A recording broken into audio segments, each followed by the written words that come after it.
Hi ihr Lieben, ich bin die Jacqueline von Makermouths und heute nähen wir zusammen die passende Wickelunterlage zur Wickeltasche Mia. Das Video zur Wickeltasche und das Schnittmuster findet ihr in der Infobox. Starten wir los. Makermouths Sewing. Nähen mit der Maus. Material und Zuschnitt.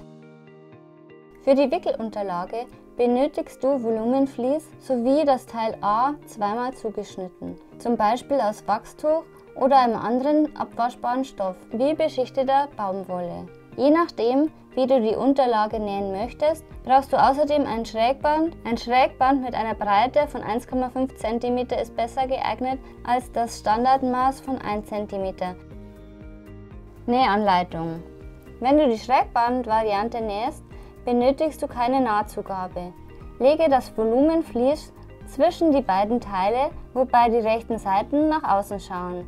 Das Volumenvlies wird dabei wie ein Sandwich dazwischen gelegt. Anschließend steckst du das Schrägband einmal rundherum an und nähst es fest. Eine ausführliche Anleitung zum Nähen von Schrägband findest du im eingeblendeten Video.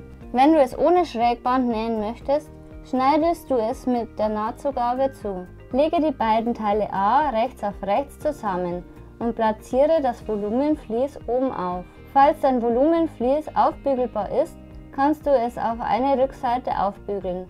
Dann benötigst du keine zusätzliche Nahtzugabe für das Vlies.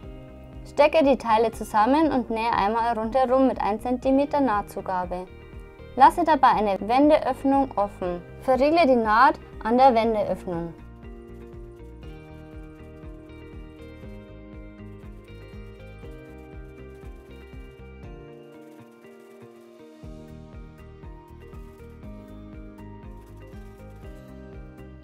Schneide die Nahtzugaben zurück, außer an der Wendeöffnung.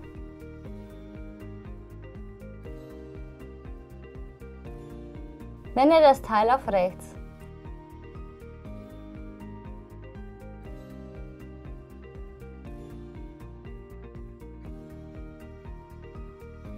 Forme die Kanten sowie die Rundungen schön aus.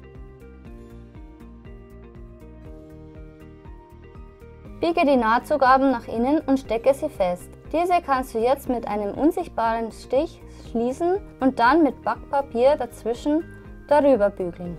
Wie du einen unsichtbaren Stich nähst, kannst du dir im eingeblendeten Video anschauen. Wenn du lieber nähen möchtest, kannst du auch alles einmal rundherum abstecken und dann knappkantig außen herum nähen.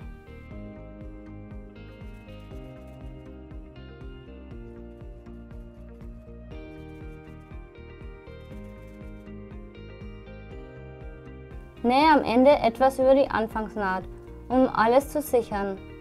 Zum Abschluss kannst du die Wickelunterlage noch einmal mit Backpapier bügeln, um ein schönes Finish zu erzielen, sofern es der Stoff erlaubt.